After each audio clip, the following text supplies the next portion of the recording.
I want everybody from this moment on to recognize me as the scholar of boxing. Yeah, that's it, Tim. The rope when he got hit there with the beautiful shot back at Tony. That's the right hand. Leans back and throws with a right hand.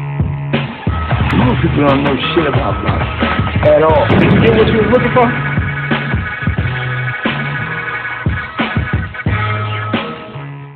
There's nothing new under the sun. Look at Julian Jackson at the bottom and Deontay Wilder at top.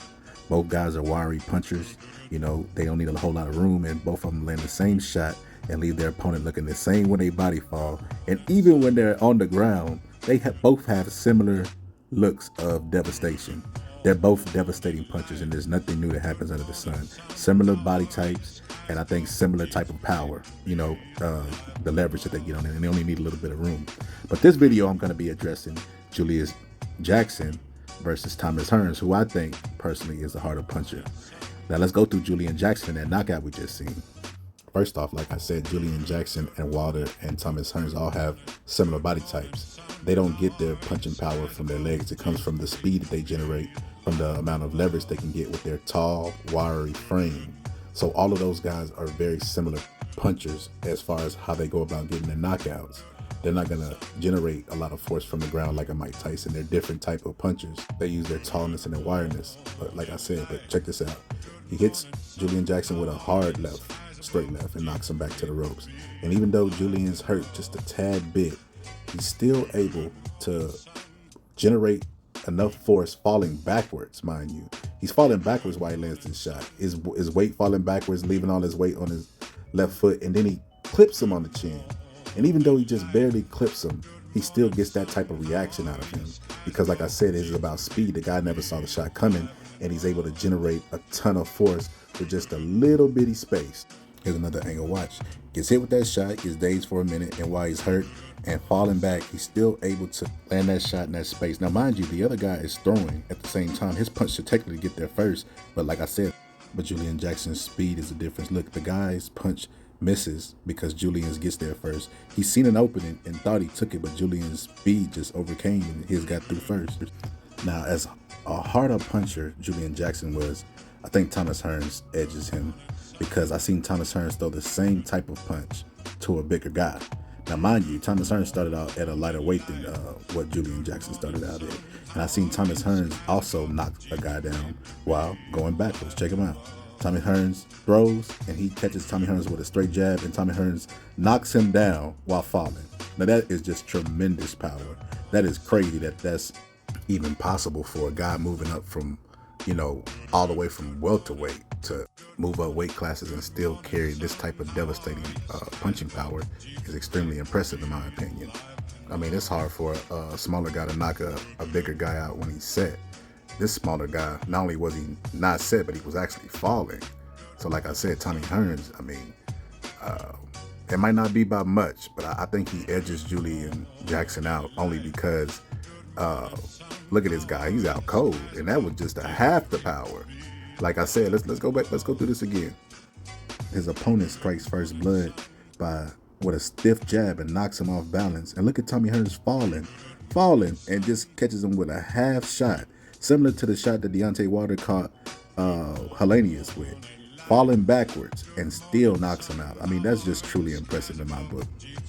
So out of the two, I think both of them are really, really devastating punchers, Julian Jackson and Tommy Hearns.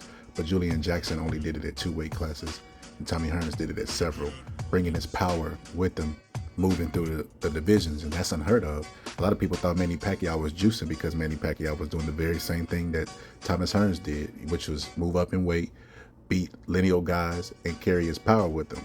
So in my book, Tommy Hearns is, if not the hardest puncher, one of the hardest punchers ever in history, pound for pound or whatever. You got to put Tommy Hearns on the list. I feel like Tommy Hearns is just that great of a puncher.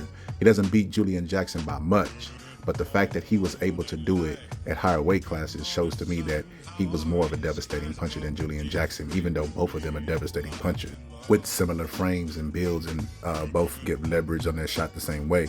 Both of them are extremely fast and depend on their wireness and their height to get leverage on their shots. They don't have to be set like a George Foreman or Mike Tyson. They're different types of punchers.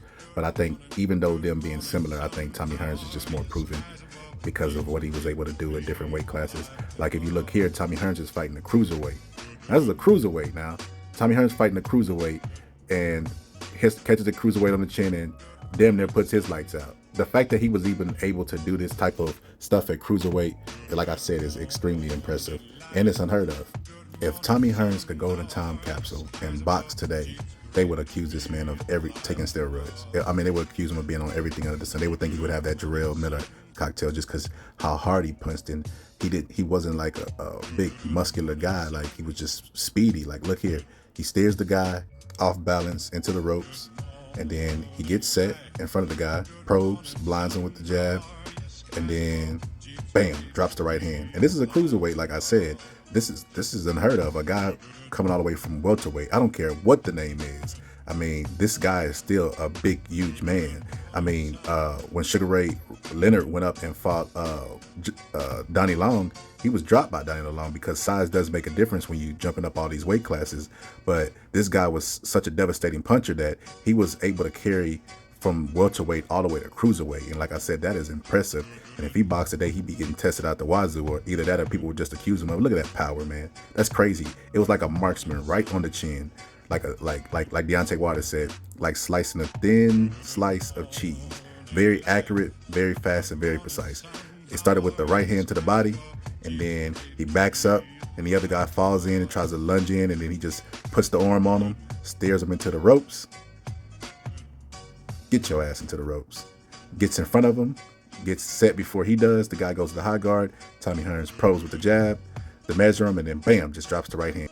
Subscribe to my channel if you're not already, and if you are, hit the like button. Remember, it costs you nothing. But anyways, the Boxer Scholar, and I'm out.